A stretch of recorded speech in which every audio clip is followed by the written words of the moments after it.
नमस्कार दोस्तों, आज हम रेलवे एग्ज़ाम की सीरीज को आगे बढ़ाते हैं।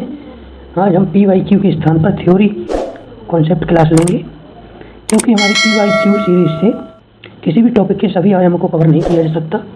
इसलिए पहले हम थ्योरी पढ़ लेते हैं, उसके बाद PYQ लगाएंगे। थ्योरी से रिलेटेड क्लास की ओर बढ़ते हैं। आज हम मोशन के बारे में पढ़ने वाले हैं, गति के बारे में। गति समय के साथ किसी वस्तु की स्थिति में परिवर्तन गति कहलाती है। यह उसकी बहुत ही बेसिक परिभाषा है। जैसा कि हम प्रतिदिन देखते हैं कि सूर्य पूर्व से हमें उगता हुआ प्रतीत होता है और पश्चिम में डूबता है, जबकि यह हमें आभास होता है, ऐसा होता नहीं है। इसके विपरीत पृथ्वी जो है ना, अपनी सूर्य के चारों तरफ घूमती है। दोस्तों, यह एक प्रकार की गति का ही उदाहरण है, और गति को हम अन्य तरीके से भी समझ सकते हैं। जैसे कि प्रतिदिन जब हम किसी रोड पर या ट्रेन से सफ़र करते हैं तो हम गति ही करते हैं, जिसमें हमारी स्थिति समय के साथ परिवर्तित होती है। गति के प्रकारों के बारे में हम चर्चा कर लेते हैं। गति के कई प्रकार हैं, जिनमें से कुछ दिए गए हैं दोस्तों। जैसे रेखीय गति, घूर्णन गति, दोलन गति, अन्य प्रकार भी हैं दोस्तों गति के, जैसे कि पीरियोडिक गति, परिक्रमण गति, रेक्टिलाइनर गति, जैसे रेखीय गति अपन देख ही चुके। कर्वीलाइनर गति, जैसे हम किसी कर्व में गति करते हैं, उसको कर्वीलाइनर गति कहते हैं। तो ट्रांसलेटरी गति, यदि हम किसी समय के सापेक्ष अपनी स्थिति में परिवर्तन करते हैं और उस रास्ते पर दोबारा नहीं आते, अर्थात अपन एक पॉइंट से बी पॉइंट पर जाते हैं, तो यह ट्रांसलेटरी गति या स्थानांतरीय गति कहते हैं। सर्कुलेटरी गति भी होती है दोस्तों। ऑसिलेशनरी गति अपन पहले देख चुके हैं। दोलन गति के कुछ अन्य प्रकार भी, जैसे प्रक्षेप गति या प्रोजेक्टाइल मोशन कहते हैं दोस्तों। जब हम किसी बॉल को आसमान में उछालते हैं और वह दोबारा जमीन पर आती है, तो वह प्रक्षेप गति का एक उदाहरण है। और इसी प्रकार से आवर्ती गति भी होती है दोस्तों। जब कोई पिंड या वस्तु अपनी गति को एक निश्चित समय अंतराल के बाद दोबारा उसी पथ पर दोहराता है, तो यह आवर्ती गति है। जैसे कोई वस्तु 5 मिनट तक इधर चली और दोबारा 5 मिनट तक पॉइंट ए से बी चली और दोबारा 5 मिनट बाद पॉइंट बी से ए तक चली, तो इस प्रकार की गति को दोस्तों आवर्ती गति कहते हैं। इसी प्रकार से गति का अन्य एक और प्रकार है, जो है दोलन गति। जैसा कि अपन पेंडुलम में देखते हैं घड़ी के, जो किसी एक बिंदु के सापेक्ष दोनों तरफ समान अंतराल में गति करता है। पेंडुलम एक बिंदु मध्यमान से दोनों तरफ गति करता है, और यह मध्यमान की स्थिति से अनिश्चित समय अंतराल में दोनों तरफ गति करता है। इस प्रकार की गति को दोलन गति कहते हैं दोस्तों। वृत्तीय गति भी दोस्तों देख सकते हैं। कोई वस्तु जब वृत्ताकार पथ पर गति करती है तो इसकी गति को वृत्तीय गति कहते हैं। यह भी एक समान वृत्तीय गति हो सकती है, यदि वस्तु समान अंतराल में समान दूरी तय करे। अर्थात अगर वह एक वृत्त को तय करने में 1 मिनट लगाती है, तो दूसरे वृत्त को तय करने में भी 1 मिनट लगाए, तो इस प्रकार की गति को एक समान वृत्तीय गति कहेंगे दोस्तों। और दोस्तों, वृत्तीय गति में एक विशेष देने वाली बात यह है कि वृत्तीय गति एक त्वरित गति है, अर्थात इसमें वस्तु की त्वरण प्रत्येक स्थिति में परिवर्तित होती है, क्योंकि वृत्तीय गति में वस्तु या किसी भी पिंड की दिशा प्रत्येक क्षण परिवर्तित होती है। जैसा कि दोस्तों हम देख सकते हैं, कोई पिंड ए है, किसी वृत्त ओ के सापेक्ष गति कर रहा है, तो अपन देखेंगे कि पॉइंट बी पर उसकी दिशा इस तरीके से होगी दोस्तों, जो कि टेंजेंशियली बोलते हैं इसको। लेकिन नेक्स्ट पॉइंट पर पॉइंट सी पर इसकी गति इस दिशा में होगी, अर्थात यह प्रत्येक क्षण में अपनी दिशा को परिवर्तित करता है। इस प्रकार से यह गति एक त्वरित गति होती है। गति का एक उदाहरण में अपन कोणीय गति भी ले सकते हैं दोस्तों। जब कोई पिंड किसी के सापेक्ष गति करता है और उस वृत्ताकार गति जो कर रहा है उसकी केंद्र O से दूरी अगर r हो, तो उसके द्वारा पिंड P के द्वारा तय की गई कोणीय गति हो, उसकी कोणीय गति कहेंगे। जैसे कि इधर पर हम देख सकते हैं दोस्तों पिंड V है ना, जो कोण थीटा की गति करके कोण पॉइंट V पर पहुंचेगा। इस प्रकार से यह कोणीय गति का एक उदाहरण है। गति के एक उदाहरण में दोस्तों एक गुरुत्वाधीन गति भी होती है, मोशन अंडर ग्रेविटी। अर्थात कोई भी पिंड या वस्तु जब अपनी पृथ्वी के गुरुत्वीय प्रभाव में गति करती है, तो इस प्रकार की गति को गुरुत्वाधीन गति कहते हैं दोस्तों गति के कॉन्सेप्ट को और अच्छे समझने के लिए कुछ टर्मिनोलॉजी है, पहले पढ़ लेते हैं दोस्तों। गति अपन देख चुके हैं दोस्तों। रेडियो की गति, जब कोई पिंड या कण सीधी दिशा में गति करता है, जैसे कि अपन किसी एक दिशा में दौड़े या फिर कोई कार रोड पर गति करे, तो इस प्रकार की गति एक रेडियो गति है। जैसे दूसरा अपन घूर्णन गति का भी एग्जाम्पल देख चुके हैं। पृथ्वी का सूर्य के चारों तरफ गति करना घूर्णन गति का एग्जाम्पल है, और साथ ही किसी भी टायर का अपनी धुरी पर गति करना भी घूर्णन गति का उदाहरण है। इसका जब कोई कण या पिंड वृत्ताकार गति करे या जब कोई पिंड अपनी धुरी पर गति करे तो घूर्णी गति है, या रोटेशनल गति मोशन कह सकते हैं। दोलन या ऑसिलेशन मोशन अपन देख चुके हैं। जब कोई पिंड समय के निश्चित अंतराल में एक निश्चित बिंदु से बार बार आगे पीछे हो, अर्थात उस निश्चित बिंदु के दोनों तरफ गति करे, जैसे अपन देख सकते हैं। अपन जो पार्क में अपन को दोस्तों झूले दिखते हैं, वो एक प्रकार की दोलन गति का उदाहरण है, जो इस तरीके से दर्शाया गया है। बिंदु बी से दोनों तरफ ए और सी में गति कर रहे हैं, यह दोलन गति है दोस्तों। दूरी और विस्थापन के बारे में जान लेते हैं, डिस्प्लेसमेंट और डिस्टेंस के बारे में। कुल तय पथ की लंबाई, इसको अपन बोलेंगे दोस्तों दूरी। एक या इकाई समय में किसी वस्तु द्वारा तय की गई लंबाई को भी दूरी बोल सकते हैं दूसरे तरीके से। जबकि विस्थापन दोस्तों एक निश्चित दिशा में दो बिंदुओं के बीच की न्यूनतम दूरी होती है विस्थापन, अर्थात वस्तु की आरंभिक और अंतिम स्थिति के बीच की न्यूनतम दूरी को अपन दोस्तों विस्थापन कहते हैं। जैसा कि अपन डायग्राम में देख रहे हैं, यह बिल्ली अगर बिंदु ए से बी तक इस वाले पाथ को लेकर जाती है, तो यह इसकी दूरी डिस्टेंस डी होगी, लेकिन उसका विस्थापन जो है जे एक रेखा होगी जो न्यूनतम दूरी होगी बिल्ली की ए और बी के बीच की दूरी को और अच्छे से समझते हैं दोस्तों। जैसा कि अपन पहले भी देख चुके हैं, दूरी तय की गई कुल लंबाई है। क्योंकि इसमें किसी दिशा की जरूरत नहीं होती दूरी में, तो यह एक अदिश राशि है और इसका SI मात्रक मीटर है दूरी का। विस्थापन एक निश्चित दिशा में दो बिंदुओं की बीच की न्यूनतम दूरी होती है।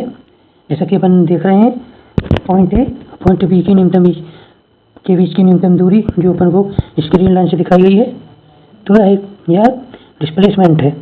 यह एक सदिश राशि है, क्योंकि दोस्तों इसमें दिशा की जरूरत पड़ती है। इसमें मेंशन करना पड़ता है कि डिस्प्लेसमेंट किस दिशा में हुआ है, और चूंकि SI मात्रक इसका भी मीटर है, क्योंकि यह भी एक प्रकार की लंबाई है। दूरी भी लंबाई है और डिस्प्लेसमेंट भी लंबाई है, बस इसमें दिशा के साथ लंबाई की गणना की जाती है। जैसे कि अपन कुछ और उदाहरण देख लेते हैं दोनों के बीच अंतर में। जैसे अपन अपने घर से विद्यालय जाते हैं, तो अपन आड़े टेढ़े रास्तों से जाते हैं, तो यह विद्यार्थी द्वारा तय की गई दूरी होगी, जबकि विद्यालय और उसके घर के बीच की न्यूनतम दूरी उस विद्यार्थी का विस्थापन होगा दोस्तों। दोनों के बीच अंतर भी देख सकते हैं दोस्तों, जैसे कि अपन पहले ही देख चुके हैं। Length of the path between 2 point is called distance between those point. अपन देख चुके हैं प्रारंभिक किसी दो बिंदुओं के बीच की दूरी को, लंबाई को दूरी कहते हैं, जबकि डिस्प्लेसमेंट किसी दो बिंदुओं के बीच की न्यूनतम दूरी हो, उसमें एक दिशा भी होनी चाहिए दिशा के साथ, तो उसको डिस्प्लेसमेंट बोलेंगे। यह एक स्केलर क्वांटिटी है, अर्थात दूरी एक अदिश राशि है, डिस्प्लेसमेंट एक सदिश राशि है अर्थात वेक्टर क्वांटिटी है। इसको दूरी को S से दर्शाते हैं और विस्थापन को D से दर्शाते हैं। और दूरी को कैलकुलेट करने के लिए फॉर्मूला S/S = V × T। यहाँ पर V चाल है और T समय है, जो चाल और समय को आपस में गुणा करके अपन दूरी निकाल सकते हैं। और विस्थापन को कैलकुलेट करने के लिए विस्थापन D बराबर V × T, यहाँ पर V वेग है और T है समय है, इसको अपन निकाल सकते हैं। और दोनों की SI यूनिट तो अपन को मालूम ही है दोस्तों, मीटर है। अपन चाल को देखेंगे। चाल इकाई समय में पिंड द्वारा तय की गई दूरी चाल कहलाती है।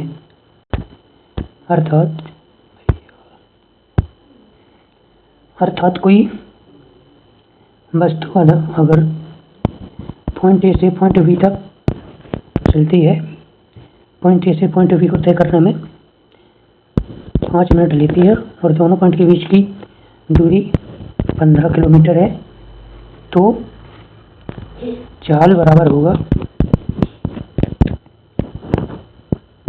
दूरी बटे समय अंतराल।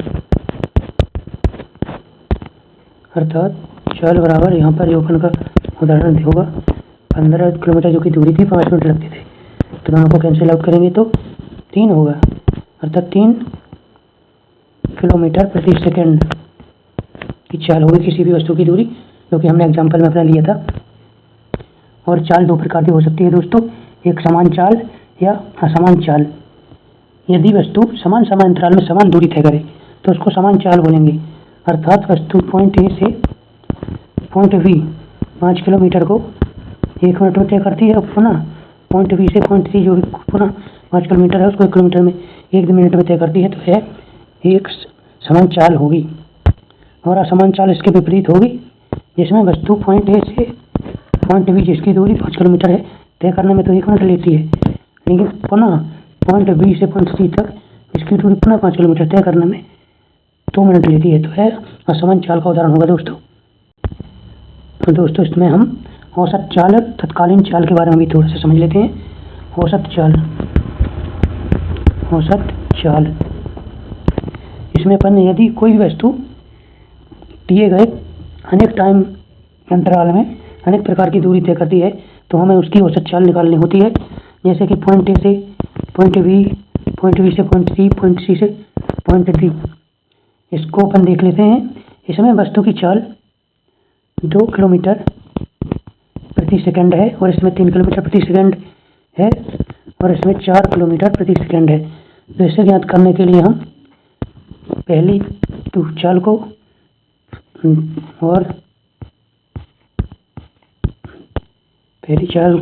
जो कि 3 किलोमीटर प्रति सेकंड है, दूसरी 4 किलोमीटर प्रति सेकंड और तीसरी 5 किलोमीटर सेकंड, और जितने भी चालें हैं उनकी संख्या 1 2 3। अर्थात वस्तु तीन दूरी तय करने में अनेक 3 प्रकार की अलग चाल से तय करती है, तो इसे 3 से डिवाइड कर देंगे तो यह उस वस्तु की औसत चाल निकल आएगी। इस प्रकार से हमने औसत चाल देख लिया दोस्तों, और अपन अब तत्कालीन चाल पर एक नज़र डाल देते हैं। तत्कालिक चाल वस्तु द्वारा किसी दो बिंदु के मध्य चली गई चाल, जो भी 5 किलोमीटर से चल रही है ऐसी वस्तु ये पॉइंट बी से पॉइंट बी तक किसी चाल से चल रही है, तो इसकी किसी भी पॉइंट पर यदि हम चाल ज्ञात करना चाहते हैं तो उसकी तत्कालीन चाल होगी। जैसे इस बिंदु पर अपन देखते हैं वस्तु की चाल 4 किलोमीटर प्रति सेकंड है, तो बिंदु पर उसकी तत्कालिक चाल 4 किलोमीटर प्रति सेकंड होगी, इंस्टेंटेनियस स्पीड होगी। इस प्रकार से पॉइंट बी पर भी अपन उसकी देख सकते हैं 5 किलोमीटर प्रति सेकंड की चाल है।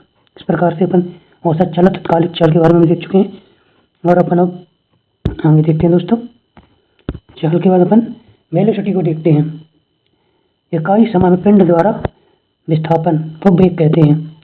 अर्थात किसी भी दिए गए समय में कोई भी वस्तु जितना विस्थापन करता है वह उसका वेलोसिटी वेग होता है। जैसे कि अपन पॉइंट बी से पॉइंट ए से पॉइंट बी तक विस्थापन किसी वस्तु ने किया, वो 5 किलोमीटर की दूरी है, और न्यूनतम दूरी जो कि अपन को माननी पड़ेगी, और इसने 10 मिनट में यह दूरी तय की, और पूर्व दिशा में ईस्ट की ओर। इसमें दिशा की दोस्तों बस लगाना पड़ता है, बाकी यह चाल के समान ही है। तो इसकी दूरी अपन को 5 किलोमीटर प्रति सेकंड ईस्ट की ओर बोलेंगे। इस प्रकार से वेलोसिटी होगी। सेम है, बस इसमें दिशा का महत्व है, किसी दिशा में होना चाहिए। त्वरण की ओर देखते हैं दोस्तों। वेग में परिवर्तन की दर को त्वरण कहते हैं। त्वरण को अन्य तरीके से भी बोल सकते हैं दोस्तों।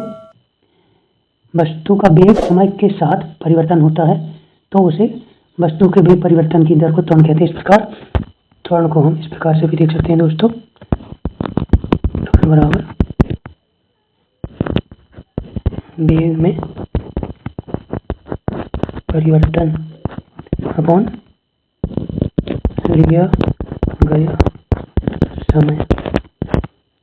और त्वरण दोस्तों एक समान हो सकती है यदि वस्तु के वेग में बराबर समय अंतरालों में बराबर परिवर्तन होता है। अर्थात दोस्तों किसी वस्तु का वेग 5 किलोमीटर प्रति सेकंड ईस्ट में 5 मिनट बाद 10 किलोमीटर प्रति सेकंड ईस्ट हो जाता है। इसी प्रकार 5 पुनः मिनट बाद मतलब 15 मिनट 10 मिनट पर पुनः 5 किलोमीटर से 10 किलोमीटर प्रति सेकंड होता है। 10 से पुनः उसी समय अंतराल मतलब 5 ही मिनट में 15 होता है। इस प्रकार 20 होता है। तो इस प्रकार का त्वरण एक समान त्वरण होगा। यदि वस्तु के वेग का परिमाण समय के साथ बढ़ता है तो इस प्रकार के त्वरण को धनात्मक त्वरण बोलते हैं, जिसे एक्सेलरेशन भी बोलते हैं दोस्तों। कांस्टेंट वेलोसिटी अपन देख चुके हैं दोस्तों। समान त्वरण एक्सेलरेशन जब वेग में परिवर्तन समय के साथ बढ़ता है। यदि अर्थात वस्तु पहले 5 किलोमीटर प्रति सेकंड के वेग से चल रही थी तो अगले क्षण या 8 किलोमीटर प्रति सेकंड की से चलने लगे, इसी प्रकार से आगे बढ़ती जाती धनात्मक त्वरण है। इसके विपरीत यदि वस्तु के वेग का परिमाण घटता है, अर्थात पहले 10 किलोमीटर प्रति मिनट से वस्तु चल रही थी और अब 5 किलोमीटर प्रति मिनट से वस्तु चलने लगी है, तो इसको अपन ऋणात्मक त्वरण बोलेंगे या मंदन। इसको इंग्लिश में डी एक्सेलरेशन या रिटार्डेशन भी बोल सकते हैं दोस्तों। इस प्रकार से त्वरण के अपन ने कॉन्सेप्ट को अच्छे से समझ लिया दोस्तों। अगला अपन देखते हैं दोनों में स्पीड और वेलोसिटी में अंतर दिया गया दोस्तों। Speed is the distance travelled by an object in a given amount of time. किसी दिए गए समय में किसी भी वस्तु पिंड द्वारा तय की गई दूरी को अपन स्पीड बोलेंगे। जैसा कि अपन देख रहे हैं यह कार 24 मीटर प्रति सेकंड की दर से चल रही है, तो इसकी स्पीड है। और वेलोसिटी के बारे में देखते हैं। Velocity is the distance travelled by an object per unit time in particular direction. इसमें दोस्तों पर्टिकुलर डायरेक्शन में उसकी दूरी होनी चाहिए, तय की गई दूरी होना चाहिए, तो अपन इसको वेलोसिटी या विस्थापन बोलेंगे दोस्तों। जिसकी गाड़ी को दिखाया जा रहा है 24 किलोमीटर प्रति सेकंड की दर से इस डायरेक्शन में चल रही है, इसमें अंतर है दोस्तों। गति के समीकरण इनको दोस्तों गैलीलियो के समीकरण भी बोलते हैं दोस्तों। ये दोस्तों एक समान त्वरित गति के लिए गैलीलियो के समीकरण है दोस्तों, जो कि 3 होते हैं, जो कि स्लाइड में लगे हुए हैं दोस्तों। पहला समीकरण इस प्रकार है v बराबर u प्लस at। यहाँ पर दोस्तों v अंतिम वेग है किसी भी वस्तु का और u प्रारंभिक वेग है और ये त्वरण है जो कि अपन दोस्तों देख चुके हैं। त्वरण को 1 से दर्शाया जाता है, t समय है और s विस्थापन है इन सभी समीकरणों में। दूसरा समीकरण s बराबर ut प्लस हाफ at का स्क्वायर दोस्तों। और तीसरा समीकरण है v स्क्वायर बराबर u स्क्वायर प्लस 2as। यह गैलीलियो के गति के समीकरण है दोस्तों। या एक समान त्वरित गति में वस्तु की गति को याद करने में बहुत उपयोगी समीकरण है दोस्तों। इस प्रकार दोस्तों आज हमारी यह थ्योरी सीरीज जो कि मोशन पर थी समाप्त होती है दोस्तों। और इसी प्रकार के कंटेंट्स के लिए हमारे यूट्यूब चैनल को सब्सक्राइब करें दोस्तों। और हमें अच्छा एंगेजमेंट हो हमारी यूट्यूब में, तो इसके लिए हमारे चैनल को लाइक और शेयर भी कर सकते हैं और एक अच्छा सा कंटेंट कमेंट भी कर सकते हैं दोस्तों। और किसी भी प्रकार का डाउट है इस लेक्चर से रिलेटेड तो आप कमेंट में उसको डाल सकते हैं दोस्तों। हम उसको क्लियर करने का प्रयास करेंगे। यदि जरूरत पड़ी तो उसके लिए एक नया वीडियो बनाएंगे। थैंक यू दोस्तों।